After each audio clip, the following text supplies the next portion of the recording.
Eu vi os olhos da minha irmã no meu namorado durante um jantar de família. Mas não dei importância. Semanas depois, ele terminou comigo para ficar com ela. Meus pais ficaram revoltados, mas o que podiam fazer? Os dois eram adultos e vacinados. Eu não aguentei ficar por perto. Fugi para outra cidade e reconstruí minha vida do zero. Conheci um homem incrível que virou meu marido. E quando eu jurei que nunca mais queria saber da minha irmã, ela me deu um dos maiores presentes da minha vida. Minha irmã Connie sempre teve um talento especial para querer o que era meu. E quando digo sempre, é sempre mesmo, desde que me entendo por gente. Quando éramos crianças, ela chorava. Daquele jeito escandaloso, com direito a se jogar no chão e prender a respiração, achando que ia conseguir meus brinquedos. Não conseguia. Meus pais sempre foram justos. Nunca trataram uma melhor que a outra. Mas isso não impedia Connie de tentar. Na adolescência, usava minhas roupas sem pedir e ainda tinha a cara de pau de dizer que ficavam melhor nela. Minha mãe mandava devolver e ela devolvia bufando, como se fosse a maior injustiça do mundo. E quando eu tinha 18 anos e comprei o meu primeiro carro usado, um Civic 2003 com o ar-condicionado quebrado e um amassado na porta do passageiro, ela fez um escândalo querendo que meu pai comprasse para ela um 0 km. Meu pai disse que quando ela trabalhasse e juntasse dinheiro como eu fiz, ela também teria o dela. Connie ficou semanas sem falar com ele. Meus pais não cediam às chantagens emocionais dela. O problema é que Connie nunca aceitou isso. Na cabeça dela, ela sempre merecia mais. E o que ela não conseguia pela birra, aprendeu a conseguir de outras formas. Eu deveria ter percebido o padrão. Deveria ter conectado os pontos e entendido que aquela menina mimada se tornaria uma mulher ainda pior. Mas quando você cresce com alguém, acaba normalizando comportamentos que, vistos de fora, seriam enormes bandeiras vermelhas. A gente olha e pensa, é só o jeito dela. Só que não era só o jeito dela. Era o caráter dela. Jeffrey entrou na minha vida numa tarde comum de outono, daquelas em que as folhas começam a ficar alaranjadas e o ar tem aquele cheiro de mudança. Poético, não é? Pena que a poesia durou pouco. Eu trabalhava como analista financeira em uma empresa de médio porte em Boston, e ele era o novo gerente de projetos do departamento ao lado. Alto, cabelos castanhos sempre bem penteados, óculos de armação grossa que lhe davam um ar intelectual. O tipo de homem que parece ter saído de um catálogo de roupas sociais.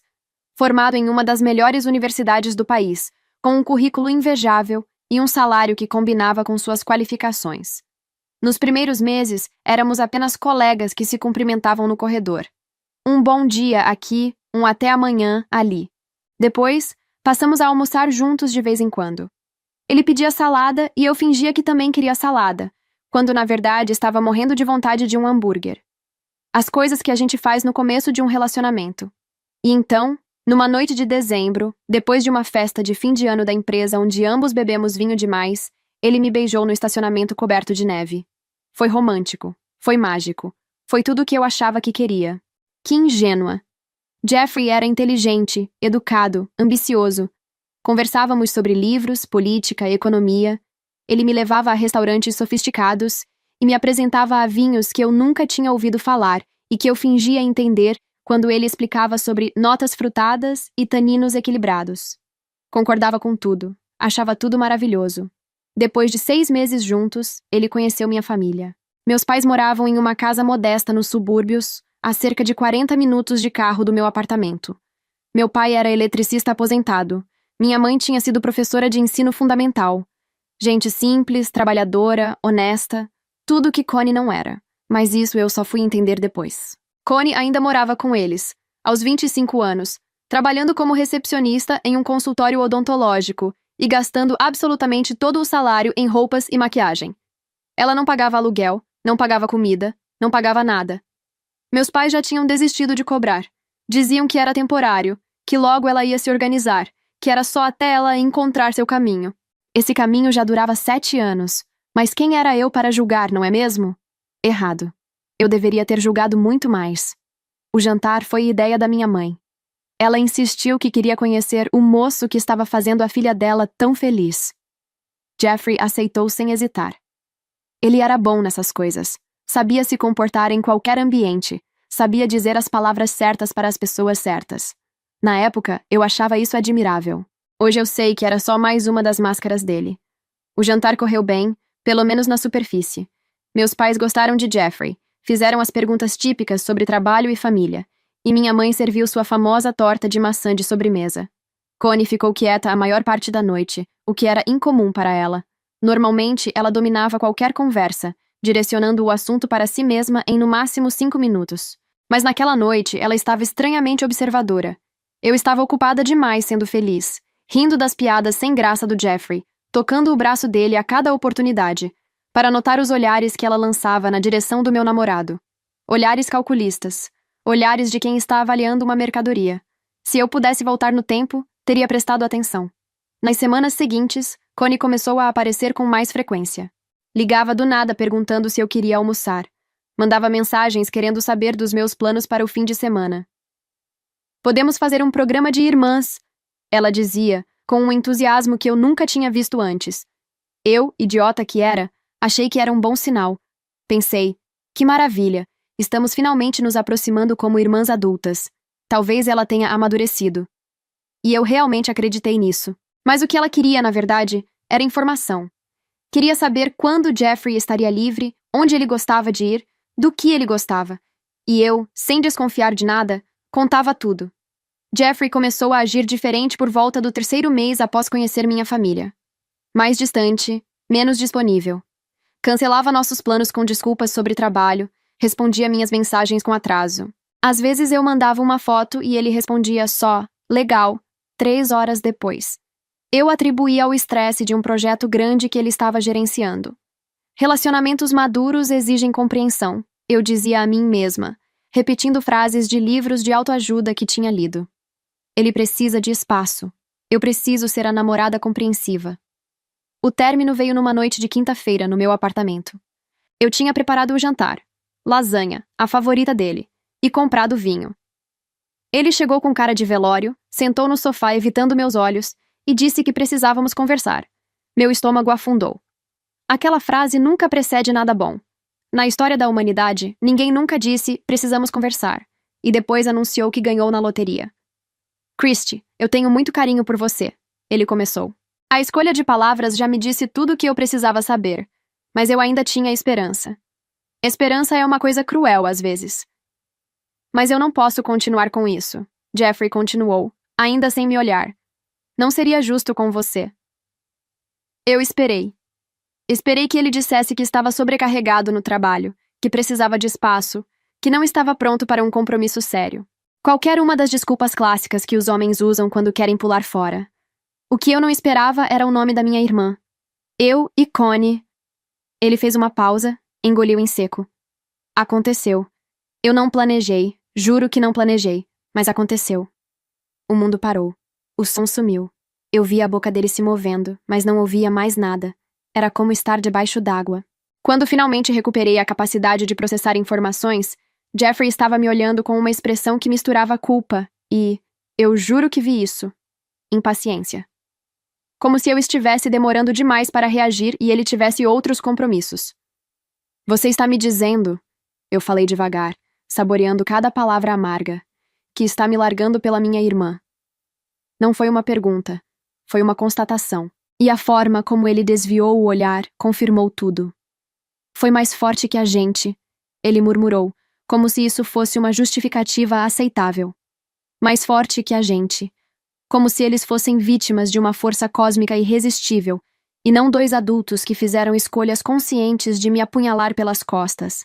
Jeffrey foi embora naquela noite. A lasanha ficou intocada no forno. O vinho ficou fechado na geladeira. Eu fiquei sentada no sofá por horas, olhando para a parede, tentando entender como minha vida tinha desmoronado em 15 minutos. Minha irmã, minha própria irmã. A pessoa que dividiu o quarto comigo durante a infância, que deveria estar do meu lado, que deveria me proteger, tinha me traído da forma mais cruel possível. E o pior, ela provavelmente achava que não tinha feito nada de errado. Na cabeça da Connie, ela simplesmente tinha visto algo que queria e pegado, como sempre fez a vida inteira. Meus pais ficaram sabendo no fim de semana seguinte. E não foi porque eu contei. Foi porque Connie teve a audácia monumental de levar Jeffrey para o almoço de domingo, na casa dos meus pais, uma semana depois de terminar comigo. Segundo minha mãe me contou depois, entre soluços no telefone, meu pai quase colocou os 2 para fora de casa na hora. Houve gritos, houve lágrimas, houve minha mãe perguntando onde tinha errado na criação, ouvi Connie dizendo que o coração não escolhe quem ama, e Jeffrey concordando com a cabeça como um boneco super craque de painel de carro. Mas o que eles podiam fazer? Connie era adulta. Jeffrey era um homem livre. E por mais que meus pais desaprovassem, por mais que estivessem enojados, não tinham poder de mudar a situação. Não podiam obrigar Connie a ter vergonha na cara. Isso não se ensina aos 25 anos. Eu parei de frequentar a casa dos meus pais. Não por raiva deles. Eles eram tão vítimas quanto eu nessa história, mas por pura autopreservação. A ideia de sentar na mesma mesa que Connie e Jeffrey, de ver os dois trocando olhares e carinhos, de ouvir ela chamando ele de amor com aquela voz enjoada, era demais. Meu estômago revirava só de pensar. Minha mãe ligava toda semana, tentando mediar uma reconciliação que eu não tinha a menor condição de considerar. Ela é sua irmã Christy, minha mãe dizia, com aquela voz de quem está implorando. Vocês precisam resolver isso um dia. Como se eu fosse a responsável por consertar o que Connie tinha quebrado. Como se a obrigação de perdoar fosse maior que o direito de sentir raiva. Pedi transferência para o escritório da empresa em outra cidade. Quando meu chefe perguntou o motivo, inventei uma história sobre querer novos desafios profissionais. Não era mentira, tecnicamente. O desafio de não cometer um crime contra minha irmã contava como desafio profissional, certo? A mudança aconteceu no início da primavera. Empacotei minha vida em caixas de papelão, carreguei um caminhão de mudança e dirigi 100 quilômetros até um apartamento menor em uma cidade onde ninguém conhecia minha história. Onde eu podia ser apenas Christy, a analista financeira. Não Christy, a mulher patética que foi trocada pela própria irmã. Os primeiros meses foram difíceis. Eu acordava no meio da noite com o peito apertado, pensando no que tinha feito de errado. Será que eu não era interessante o suficiente? Bonita o suficiente? Divertida o suficiente? O que Connie tinha que eu não tinha? Levei tempo para entender que a pergunta estava errada. Não era sobre o que me faltava. Era sobre o que faltava neles. Jeffrey era fraco, o tipo de homem que vai para onde o vento sopra mais forte. E Connie era oportunista, uma predadora que viu um homem com bom salário e futuro promissor e decidiu que merecia aquilo mais do que eu. O trabalho se tornou meu refúgio. Mergulhei em projetos, fiz horas extras, tornei-me a funcionária que nunca recusava nada. Meus colegas não sabiam da minha história, e eu preferia assim. Aqui eu era competente. Aqui eu tinha valor. 6 meses se passaram. Eu tinha sobrevivido. Não estava feliz, exatamente, mas estava funcional. Conseguia levantar da cama, ir trabalhar, comer, dormir. Às vezes até ria de alguma coisa. Progresso. Foi quando Anthony apareceu. Anthony trabalhava no departamento jurídico da empresa. Eu o tinha visto algumas vezes nos corredores. Alto, sorriso fácil, sempre cumprimentava todo mundo pelo nome, inclusive a moça da limpeza. Mas nunca tínhamos conversado além de oi e tchau. Ele era diferente de Jeffrey de todas as formas possíveis. E eu digo isso como elogio. Onde Jeffrey era calculado e formal, medindo cada palavra como se estivesse em uma entrevista de emprego permanente, Anthony era espontâneo e caloroso. Onde Jeffrey falava sobre investimentos, promoções e metas de carreira, Anthony falava sobre a viagem que queria fazer para o Japão, o livro que estava lendo sobre filosofia grega e a série terrível que ele estava assistindo só porque tinha começado e não conseguia parar no meio. Nosso primeiro encontro de verdade aconteceu por acaso. Eu estava trabalhando até tarde, como de costume. Minha vida social era inexistente mesmo. Então por que não ficar no escritório? Quando a impressora do meu andar decidiu ter um colapso nervoso. Papel enroscado, luzes piscando, barulhos estranhos. Desci até o departamento jurídico para usar a deles e encontrei Anthony ainda em sua mesa, cercado de papéis e copos de café vazios. Também fugindo de casa? Ele perguntou, levantando os olhos do computador com um sorriso. Eu ri, apesar de mim mesma. A impressora do meu andar entrou em greve. Essa aqui também tem seus dias de mau humor, Anthony respondeu, apontando para a impressora do canto. Mas hoje ela acordou de bom humor. Está colaborando. Enquanto meus documentos imprimiam, ficamos conversando. Sobre trabalho, sobre a cidade, sobre o restaurante tailandês que tinha acabado de abrir na esquina e que ele jurava ser o melhor da região. Quando peguei minhas folhas, ele perguntou, com uma naturalidade desarmante. Você gostaria de jantar comigo algum dia?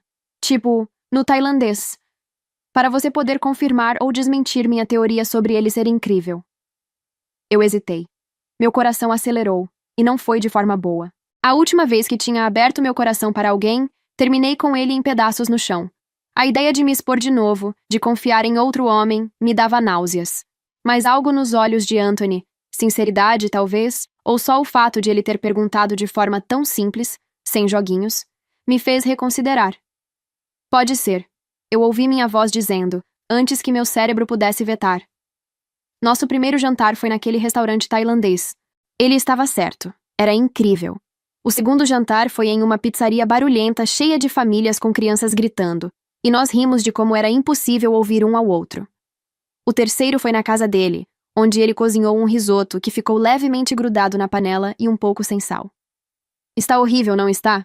Anthony perguntou, fazendo uma careta ao provar. Está diferente, respondi diplomaticamente. Diferente é o que a gente diz quando está horrível, mas não quer magoar a pessoa. Eu ri. Tá, está meio grudado, e sem sal. Eu sabia! Ele jogou o guardanapo na mesa, fingindo indignação. Por que você não disse antes? Porque você estava tão orgulhoso mexendo a panela que eu não tive coragem. Nós pedimos pizza. E enquanto comíamos no sofá dele, assistindo a um filme ruim que nenhum dos dois estava prestando atenção, eu percebi que estava me sentindo leve pela primeira vez em meses. Anthony não era perfeito. Ele se atrasava para absolutamente tudo, a ponto de eu começar a dizer que os compromissos eram 30 minutos antes do horário real. Perdia as chaves pelo menos 3 vezes por semana, e sempre achava elas nos lugares mais absurdos, tipo dentro da geladeira. Tinha uma coleção de meias coloridas, estampas de pizza, de cachorros, de personagens de desenho, que beirava o ridículo para um advogado de 30 e poucos anos. Mas ele me ouvia. De verdade. Não daquele jeito que as pessoas ouvem enquanto pensam no que vão dizer a seguir. Ele prestava atenção, fazia perguntas, lembrava de detalhes que eu tinha mencionado semanas antes. Me mandava mensagens no meio do dia só para dizer que estava pensando em mim, ou para compartilhar uma piada sem graça que tinha ouvido. Depois de Jeffrey, eu tinha esquecido como era ser tratada assim. Como era ser valorizada por quem eu era, e não pelo que eu podia oferecer. Contei a ele sobre minha história depois de 2 meses juntos. Estávamos no apartamento dele. Era tarde da noite, e a conversa foi naturalmente para o assunto de famílias. Eu não planejei contar, mas quando ele perguntou se eu tinha irmãos, a verdade simplesmente saiu.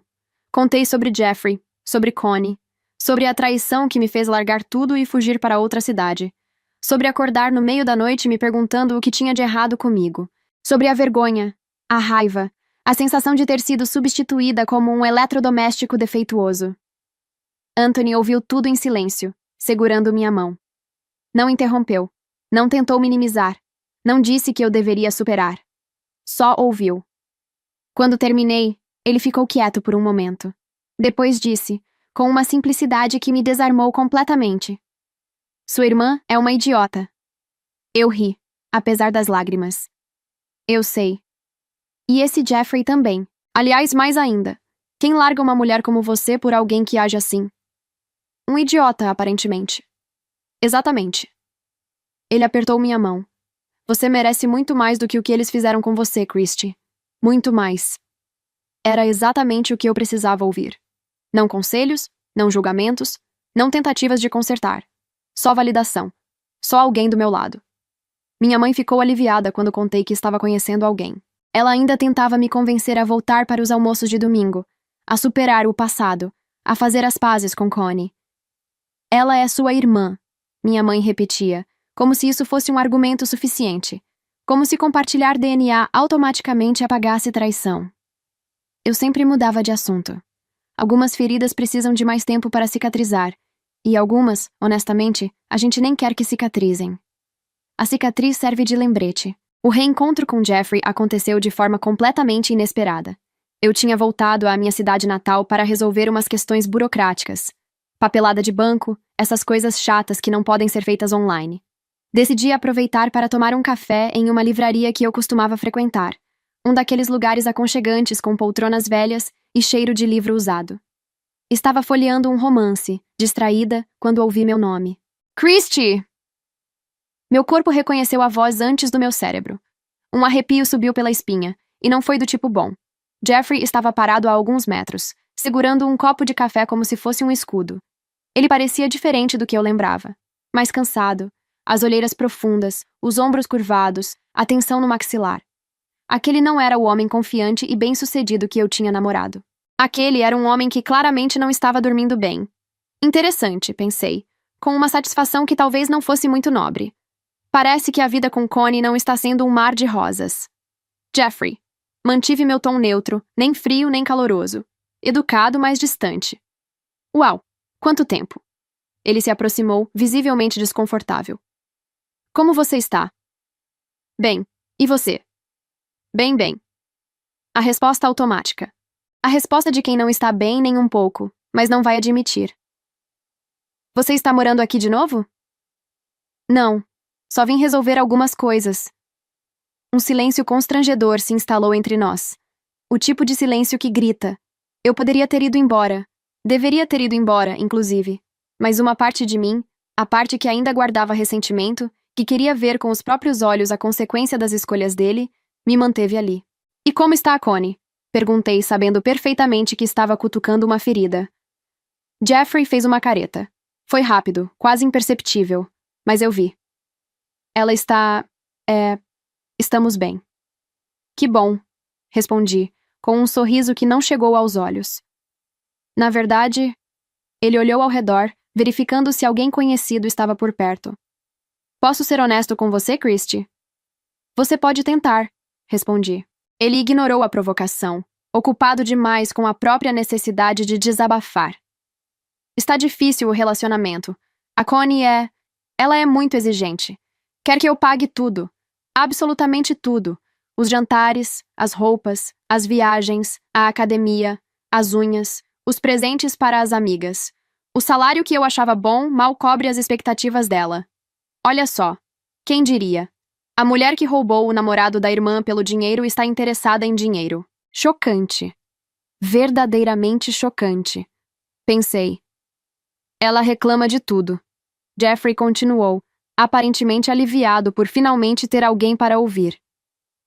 Meu apartamento não é grande o suficiente. O carro não é novo o suficiente. As férias não são luxuosas o suficiente. Eu trabalho 60 horas por semana e ainda assim não é o bastante. Me sinto um caixa eletrônico ambulante, Christie. É isso que eu sou para ela. Eu mantive o rosto impassível, mas por dentro estava dividida entre a satisfação e a incredulidade. Ele realmente estava ali, na minha frente, reclamando do relacionamento com a mulher pela qual me trocou. Para mim, a pessoa que ele traiu. A falta de noção era quase impressionante. Que situação, comentei com toda a frieza que consegui reunir. Jeffrey deve ter percebido algo no meu tom, porque mudou de tática. Seu olhar ficou mais suave, mais nostálgico, eu diria. Cuidado, Christie, pensei. Ele está prestes a tentar alguma coisa. Eu penso em você, sabia? Ele disse, baixando a voz. Penso muito. Em como era bom quando estávamos juntos. Você nunca me cobrou nada. Nunca me fez sentir que eu tinha que provar meu valor pelo que podia comprar. Você gostava de mim de verdade. Pois é, Jeffrey. Será que existe alguma chance? Ele deu um passo à frente, os olhos esperançosos. De tentarmos de novo? Eu sei que errei. Eu sei que foi horrível o que aconteceu, mas... Eu o encarei por um longo momento. Aquele homem patético que tinha me largado pela minha irmã, que tinha destruído minha família, que tinha me feito fugir para outra cidade e reconstruir minha vida do zero. Agora estava na minha frente, implorando por uma segunda chance porque descobriu que a grama do outro lado não era tão verde assim.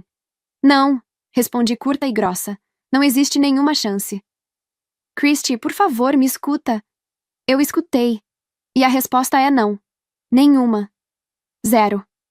Mas, Christie... Você fez sua escolha, Jeffrey. Peguei minha bolsa e me levantei. Agora vive com ela. Saí da livraria sem olhar para trás. Minhas mãos tremiam levemente enquanto eu andava até o carro, mas não era de tristeza. Era de libertação, adrenalina. A satisfação de ter fechado um capítulo de forma definitiva. Aquele homem não tinha mais nenhum poder sobre mim. Nenhum. Os meses seguintes foram de reconstrução e crescimento. Anthony e eu nos tornamos oficialmente um casal, com direito a fotos juntos e planos para o futuro. Minha vida tinha encontrado um novo equilíbrio, longe do drama, longe da toxicidade. Mas é claro que Connie não tinha terminado de causar estragos na minha paz. Ela nunca termina. 1 ano depois do encontro na livraria, recebi uma ligação da minha mãe. Christy, tenho uma notícia. A voz dela estava tensa, cautelosa. Sua irmã vai noivar, e ela quer que você venha para a festa de noivado. É claro que quer, pensei. Connie sempre precisou de plateia para suas conquistas. A festa de noivado foi em um salão alugado que provavelmente custou mais do que meu primeiro carro, meu segundo carro e talvez até o terceiro juntos. Lustres de cristal pendiam do teto como se estivéssemos em um palácio. Arranjos de flores importadas, tulipas, pelo que pude identificar, decoravam cada mesa. O buffet tinha estações de sushi, carnes nobres e uma fonte de chocolate que eu tinha certeza ser completamente desnecessária. Connie nunca fez nada pela metade quando o assunto era ostentar. Fui com Anthony, obviamente. Ele estava particularmente bonito naquela noite, com um terno azul marinho que realçava seus olhos e um sorriso que dizia: "Estou aqui por você, mas também estou achando tudo isso um pouco ridículo." Eu amava esse sorriso. Quando entramos no salão, senti vários olhares se voltarem para nós. Alguns curiosos, outros surpresos, alguns claramente fofoqueiros. Eu tinha desaparecido por mais de 2 anos, afinal. E agora reaparecia com um homem que, modéstia à parte, chamava a atenção. Dava para ver as engrenagens funcionando na cabeça das pessoas. Então ela superou? E esse aí é quem? Meus pais vieram nos cumprimentar imediatamente. Minha mãe praticamente correu, os olhos já marejados. Christy! Ela me abraçou com força, o perfume de sempre me envolvendo. Minha filha, quanto tempo! Eu senti tanto a sua falta, você não tem ideia. Também senti, mãe. Meu pai veio logo atrás, mais contido como sempre, mas com os olhos brilhando. Ele me deu um abraço e depois olhou para Anthony com aquela expressão avaliadora que os pais têm. Esse é o moço? Meu pai perguntou, direto ao ponto como sempre. Esse é o Anthony, pai. Meu namorado. Os dois se cumprimentaram com um aperto de mão firme e vi meu pai relaxar visivelmente. Anthony tinha esse efeito nas pessoas. Transmitia confiança sem arrogância, simpatia sem falsidade. Em 5 minutos de conversa, meu pai já estava rindo de alguma história que ele contou. Connie apareceu minutos depois. E quando digo apareceu, quero dizer que ela fez uma entrada. Vestido dourado justo que devia custar uma pequena fortuna, saltos altíssimos, cabelo e maquiagem dignos de tapete vermelho. Ela literalmente brilhava com aquele glitter no cabelo. Jeffrey vinha alguns passos atrás, com a expressão de quem carrega o peso do mundo nos ombros. Ou pelo menos o peso da fatura do cartão de crédito daquela festa. Christy! Connie veio na minha direção com os braços abertos, como se fôssemos as melhores amigas que não se veem há anos. Você veio! Estou tão feliz que você veio! Ela me abraçou e eu retribuí mecanicamente. O perfume dela era forte demais, doce demais, enjoativo. Parabéns pelo noivado, eu disse porque era o que se esperava. Obrigada, obrigada. Ela se afastou, ainda segurando meus ombros, e então seus olhos se moveram para Anthony. E ali ficaram. Eu conhecia aquele olhar. Conhecia muito bem. Era o mesmo olhar que ela tinha dado para Jeffrey naquele jantar, anos atrás. O olhar de avaliação, de cálculo, de quanto vale isso e como posso conseguir para mim. E quem é esse? Connie perguntou, a voz subindo uma oitava, ficando mais doce, mais falsa. Anthony, meu namorado. Ela estendeu a mão de uma forma que me lembrou mais uma oferta do que um cumprimento. Dedos delicados, unhas perfeitas, um toque que durou segundos a mais do que deveria. Prazer em conhecê-lo, Anthony. A Christy nunca me contou que estava namorando alguém tão... Ela fez uma pausa dramática, os olhos percorrendo ele de cima a baixo. Interessante. Anthony apertou a mão dela brevemente, muito brevemente, notei com satisfação, e respondeu com educação gelada. O prazer é meu. Parabéns pelo noivado. Durante toda a festa, Connie encontrou desculpas para se aproximar de Anthony. Perguntas sobre o trabalho dele, sobre onde morávamos, sobre nossos planos para o futuro. Cada vez que eu me distraía por um segundo, ela estava lá, tocando o braço dele, rindo de alguma coisa que ele disse, inclinando-se um pouco perto demais. Jeffrey, enquanto isso, estava ocupado demais circulando entre os convidados e fingindo que não estava mentalmente calculando quanto aquela festa ia custar. Pobre Jeffrey. Tinha conseguido exatamente o que queria, e agora estava descobrindo que o prêmio era, na verdade, uma armadilha. Sua irmã é intensa, Anthony comentou baixinho em determinado momento, quando Connie finalmente saiu e foi cumprimentar outros convidados. Ela é uma cobra com batom caro, corrigi. Ele riu. Eu ia ser mais diplomático, mas sim, isso também. Algumas semanas depois da festa, recebi uma ligação. O nome de Connie apareceu na tela e eu considerei seriamente não atender. Mas a curiosidade venceu. Christy, que bom que atendeu. A voz dela estava animada demais. Suspeita. Eu tenho um pedido para te fazer. Diga. Eu quero que você seja minha madrinha de casamento. Silêncio. Fiquei olhando para o telefone por alguns segundos, processando o absurdo daquele pedido. Madrinha. Ela queria que eu fosse madrinha do casamento dela, com o homem que ela roubou de mim. Connie, você não acha que isso é um pouco... Seria a chance perfeita para nos reconciliarmos. Ela interrompeu, com aquele entusiasmo ensaiado. Somos irmãs, Christy. Sangue do mesmo sangue. Não podemos ficar brigadas para sempre. Imagina que lindo, as duas irmãs juntas no altar, mostrando para todo mundo que a família é mais forte que qualquer desentendimento. Desentendimento. Ela chamou o que fez de desentendimento, como se tivesse pegado emprestado um vestido e esquecido de devolver. A audácia dela. Disse que eu ia pensar e desliguei. Mas então minha mãe ligou, e meu pai, e até uma tia que eu não via há anos, todos pedindo para que eu aceitasse, para que eu deixasse o passado no passado, para que eu pensasse na família. E uma parte de mim, aquela parte idiota que ainda queria acreditar que as pessoas podem mudar, que talvez, só talvez, Connie tivesse amadurecido, cedeu, e eu aceitei. Connie adorava projetar a imagem de que sua vida era perfeita. Nas redes sociais, era uma avalanche de fotos de jantares românticos, buquês de flores que Jeffrey supostamente mandava sem motivo, legendas melosas sobre amor verdadeiro e alma gêmea. Mas eu sabia a verdade. Minha mãe deixava escapar comentários durante nossas conversas. Sobre como Jeffrey estava trabalhando até tarde todos os dias.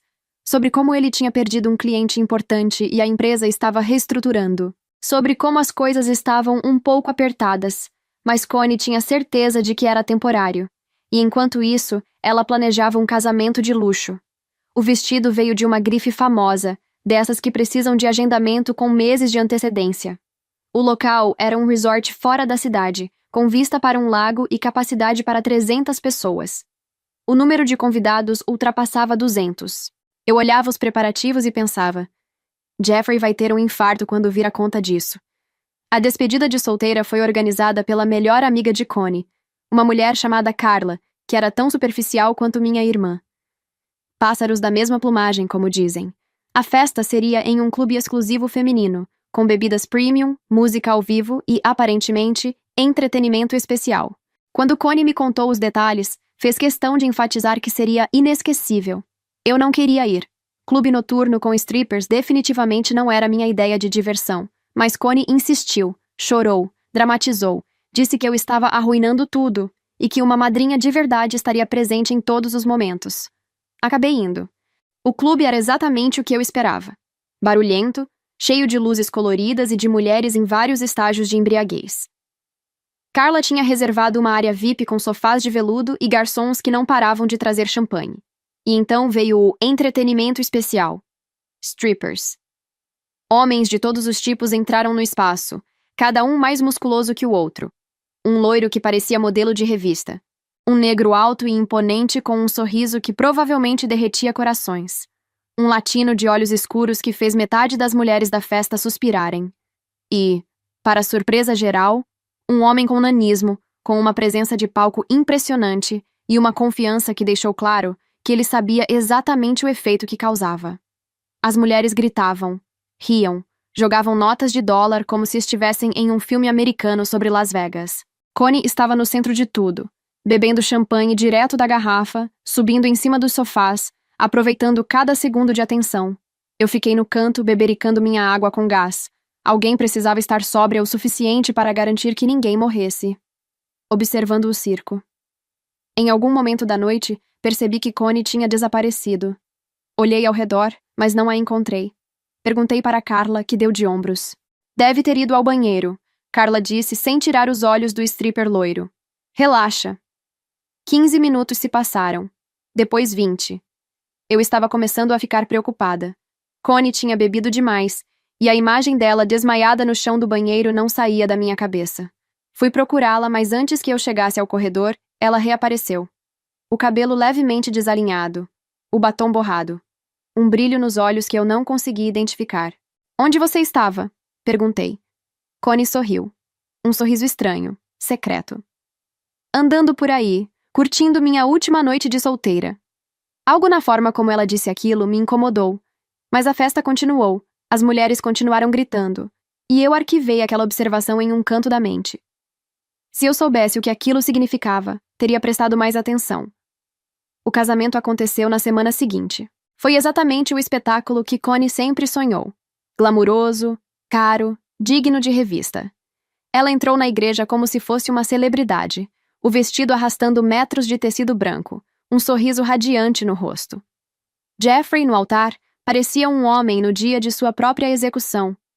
Mas disse sim quando perguntado, então acho que era consensual. Durante a recepção, Connie bebeu. Muito. Cada vez mais. E quanto mais bebia, mais ousada ficava. Em determinado momento da noite, eu a encontrei praticamente pendurada no braço de Anthony, rindo de alguma coisa que claramente não tinha graça nenhuma. Seu namorado é muito engraçado, Christy, Connie disse para mim, as palavras levemente enroladas. E muito bonito e educado. Você tem muita sorte, Christy. Muita sorte. Obrigada, respondi secamente puxando Anthony pelo outro braço. A gente precisa ir cumprimentar uns parentes. Quando estávamos longe o suficiente, Anthony me olhou com uma expressão entre divertido e perturbado. Ela sempre é assim? Sempre. E está piorando com a idade. A lua de mel foi para um destino tropical absurdamente caro. Durante 2 semanas, minhas redes sociais foram bombardeadas com fotos de Connie, na suíte com vista para o mar, nos jantares à luz de velas, nos passeios de barco ao pôr do sol. Cada legenda mais exagerada que a anterior. Vivendo o sonho com o amor da minha vida. Abençoada demais para reclamar. Casada com o meu melhor amigo. Eu olhava aquelas fotos e pensava em Jeffrey, provavelmente tendo palpitações cada vez que o cartão de crédito era passado. 2 semanas depois de voltarem da lua de mel, Connie fez um anúncio nas redes sociais. Estava grávida. Foto da mão dela segurando o teste positivo. Legenda cheia de emojis de coração e a hashtag mamãe de primeira viagem. A caixa de comentários explodiu. Todo mundo mandou parabéns, inclusive eu. 5 meses depois foi nossa vez. Anthony e eu nos casamos em um restaurante italiano charmoso no centro da cidade. O dono era amigo da família dele e reservou o salão dos fundos para a cerimônia. Paredes de tijolo, mesas de madeira rústica, velas por todo lado. Cerca de 40 convidados. Apenas família e amigos próximos, pessoas que realmente faziam parte das nossas vidas. Meu vestido era elegante, mas sem exageros. Anthony usava um terno cinza que eu tinha ajudado a escolher. Trocamos votos que escrevemos juntos, rimos, choramos, e no final da noite estávamos todos dançando ao som de uma playlist que montamos com nossas músicas favoritas. Sem banda contratada, sem cerimonial pomposo. Simples, íntimo, perfeito para nós. Connie apareceu com a barriga já bem visível, usando um vestido que claramente tinha sido escolhido para chamar mais atenção que a noiva. Ela olhou ao redor, para o salão pequeno, para as mesas sem arranjos elaborados, para o cardápio sem opções importadas, e não conseguiu esconder o desdém. Que aconchegante, ela disse, a palavra soando como um insulto. Vocês não quiseram fazer algo maior, mais elaborado? Não, respondi com um sorriso genuíno. Isso é exatamente o que queríamos. Ela deu aquele sorrisinho de canto de boca. Ah, claro, o importante é ser feliz, né? Nem todo mundo pode ter tudo como deseja. A diferença entre nós nunca tinha ficado tão clara. Connie precisava de plateia, de grandiosidade, de validação externa para se sentir feliz. Eu só precisava de Anthony, de pessoas que me amavam de verdade, e de um bolo de chocolate da padaria do lado da minha casa. O chá de bebê de Connie aconteceu algumas semanas depois. Fui porque minha mãe insistiu muito. Levei um presente caro que Anthony tinha ajudado a escolher. Connie tinha alugado um salão de festa infantil para a ocasião, daqueles com decoração temática, mesa de doces profissional e lembrancinhas personalizadas. Tudo cor-de-rosa, tudo combinando, tudo exagerado. As amigas dela circulavam bebendo ponche e fazendo aqueles joguinhos típicos de chá de bebê. Adivinhar o tamanho da barriga, provar papinhas de olhos vendados, essas coisas. Foi durante uma dessas brincadeiras que Carla, a organizadora da despedida de solteira, começou a contar histórias para as convidadas que não tinham estado presentes naquela noite. Vocês precisavam ter visto, Carla disse, com uma taça de vinho na mão e a voz alta demais. Foi a melhor despedida de solteira de todos os tempos. Tinha stripper de todo tipo. Um loiro, um moreno, um latino que... Aí, gente. E tinha até um pequeno com nanismo. Sério, gente, um stripper com nanismo. Ele fazia as melhores performances. Algumas mulheres riram, outras pareceram chocadas, outras pediram mais detalhes. Connie, que estava do outro lado da sala abrindo presentes, ficou visivelmente tensa. Mesmo de longe, eu podia ver a mudança na postura dela. O bebê de Connie nasceu numa noite de terça-feira chuvosa. Minha mãe me ligou para dar a notícia, mas a voz dela estava estranha, contida. Nasceu, ela disse. É um menino. Que ótimo, mãe! E como estão os dois? Um silêncio longo. Depois, minha mãe baixou a voz como se tivesse medo de alguém ouvir. O bebê tem nanismo, Christy. Todo mundo descobriu só quando ele nasceu, mas parece que a Connie já sabia. Sabia desde os ultrassons e não contou pra ninguém. Fiquei em silêncio, processando. A sogra dela se lembrou daquela história que a Carla contou no chá de bebê. Sobre a despedida de solteira, os strippers... Você lembra, né? Ela confrontou a Connie na frente de todo mundo. E o que a Connie disse? Disse que o bebê é sim do Jeffrey, que sabia da condição do bebê, mas que isso pode acontecer mesmo sem ter casos na família. Que não significava nada. Minha mãe suspirou. O Jeffrey não acreditou. Pediu um exame de DNA ainda no hospital. O resultado já saiu. E? Minha mãe ficou em silêncio por um momento. O bebê não é dele, Christy. Eu não disse nada. Não precisava. A Connie me contou tudo, minha mãe continuou, a voz cansada. Disse que estava muito bêbada na despedida de solteira e acabou. Acabou dando uma escapada com um dos strippers. O que tinha nanismo. Fechei os olhos.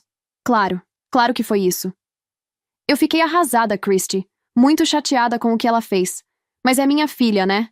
Eu disse que ia ajudar ela a criar o bebê, que a gente ia dar um jeito. E o que ela disse? Minha mãe demorou a responder. Disse que não quer o bebê.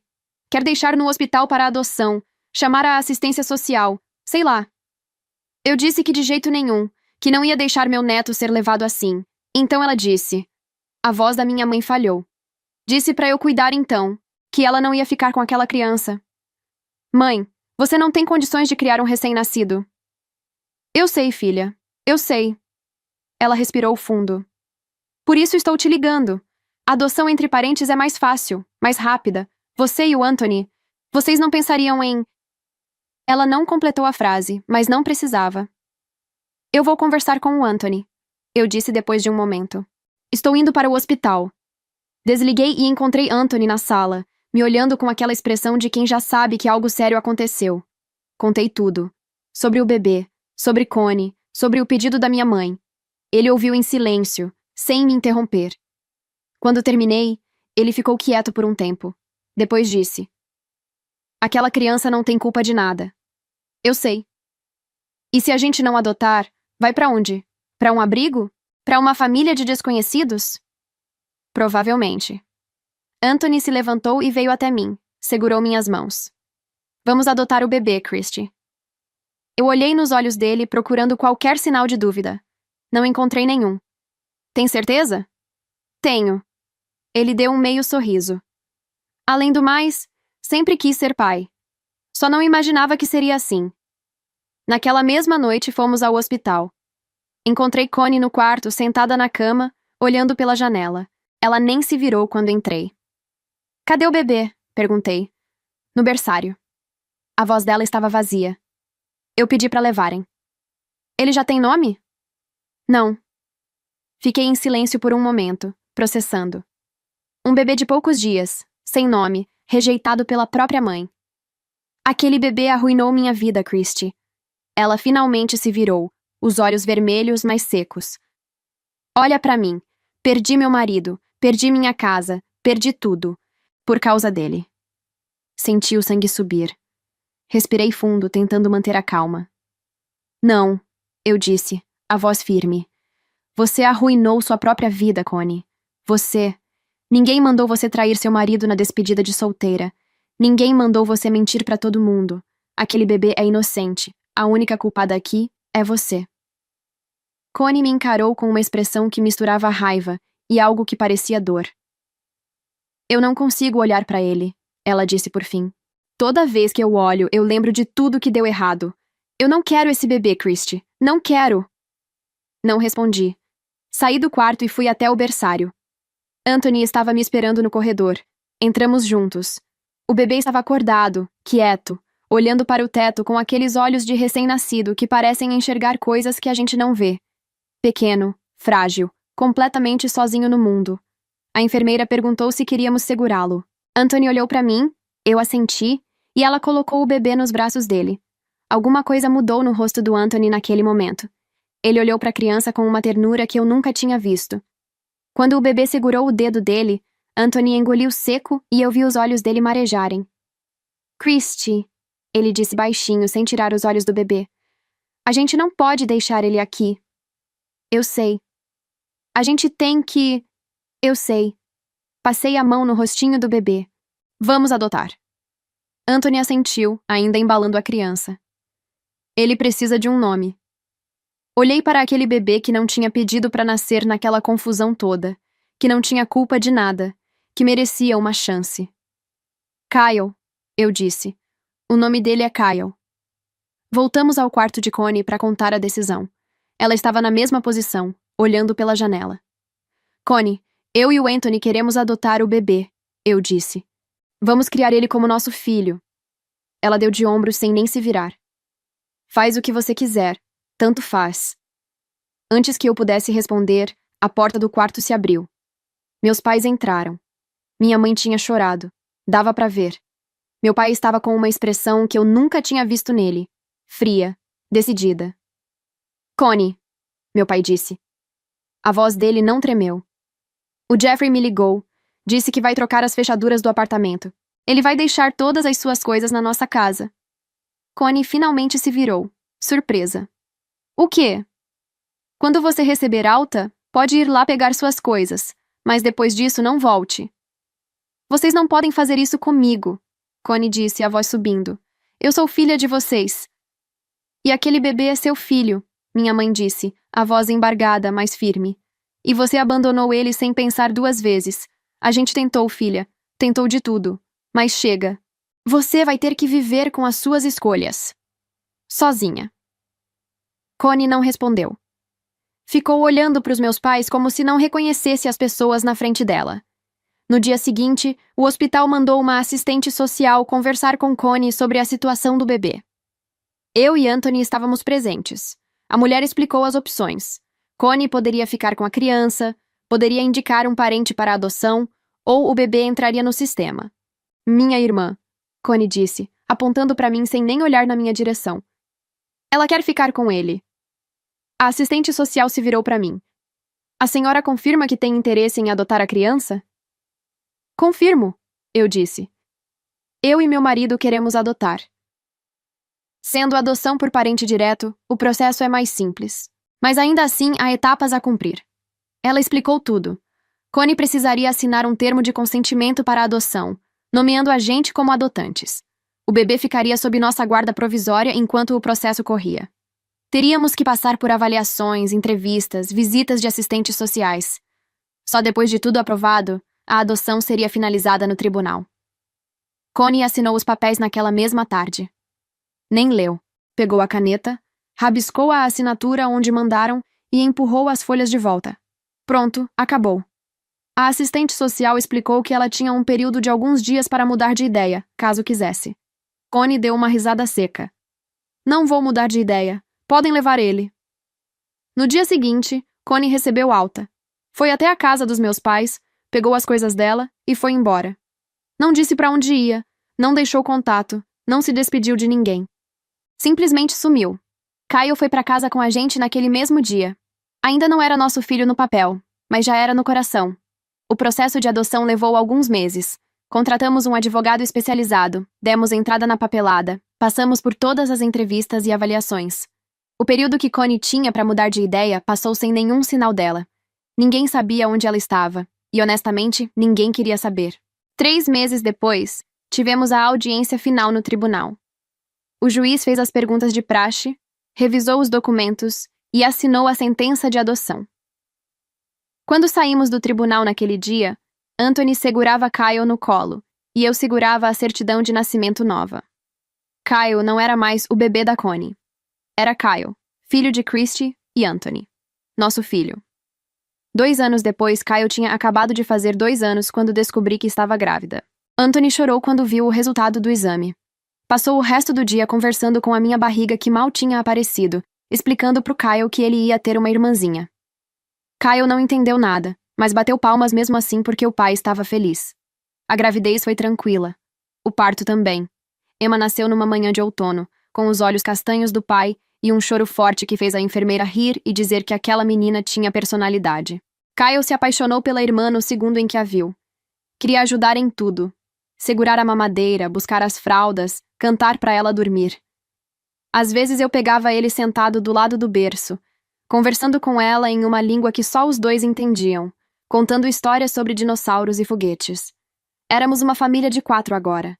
Casa com quintal, cachorro no jardim e uma rotina caótica de mamadeiras, fraldas, desenhos animados e brinquedos espalhados por todo canto. Meus pais vinham nos visitar todo mês. Minha mãe sempre trazia torta de maçã e passava horas com os netos no colo. Meu pai consertava qualquer coisa que estivesse quebrada na casa, mesmo quando não tinha nada quebrado. Prevenção, ele dizia, com a caixa de ferramentas na mão. De Connie, nunca mais tivemos notícias. Às vezes alguém comentava que viu o perfil dela em alguma rede social, morando em outro estado, trabalhando em algum emprego temporário, vivendo com algum homem que conheceu na internet. Eu nunca procurei confirmar. A vida dela não era mais da minha conta. Quanto ao Jeffrey, soube que ele pediu transferência para a filial da empresa em outro estado. Não aguentou a vergonha de ficar na mesma cidade onde todo mundo conhecia a história. O homem que um dia se achou esperto demais para ser enganado, acabou sendo feito de idiota pela mesma mulher que ele escolheu no meu lugar. Irônico, não é? Dizem que ele nunca mais teve um relacionamento sério. Que ficou amargo, desconfiado. Não sinto pena. Mas também não sinto mais raiva. Só indiferença. Às vezes, quando estou sentada na varanda vendo as crianças brincarem no quintal, Kyle correndo atrás do cachorro, Emma dando os primeiros passos na grama, eu penso em tudo que passei para chegar até aqui. A traição, a dor, a solidão daqueles primeiros meses em uma cidade estranha, tentando reconstruir uma vida que minha irmã tinha destruído. Parecia o fim do mundo na época. Parecia que eu nunca mais seria feliz. Mas não era o fim do mundo. Era só o fim de um capítulo. Connie sempre quis o que era meu. Desde criança, ela olhava para o que eu tinha e decidia que merecia mais. Meus brinquedos, minhas roupas, meu namorado.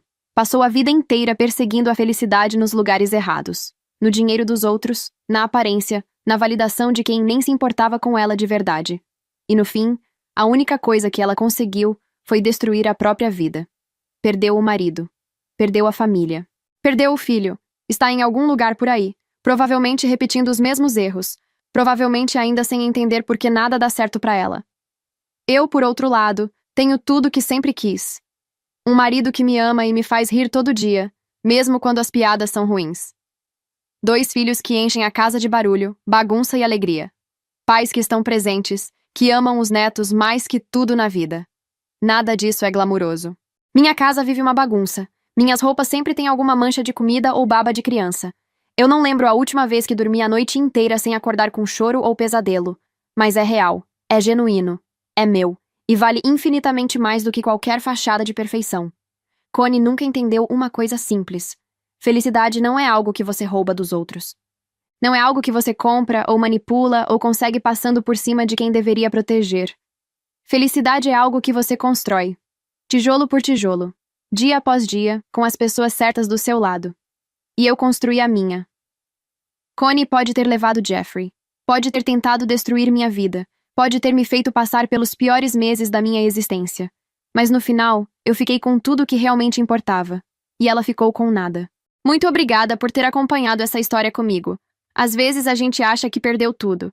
Que a traição vai nos destruir. Mas a vida tem um jeito estranho de colocar as coisas no lugar. Quem planta maldade colhe sozinho. E quem insiste em recomeçar, uma hora encontra o seu caminho. Se essa história tocou você de alguma forma, deixa um like aqui embaixo. Isso ajuda muito o canal a crescer e alcançar mais pessoas que precisam ouvir que dá para superar. Se inscreve também e ativa o sininho para não perder as próximas histórias. Um beijo e até a próxima!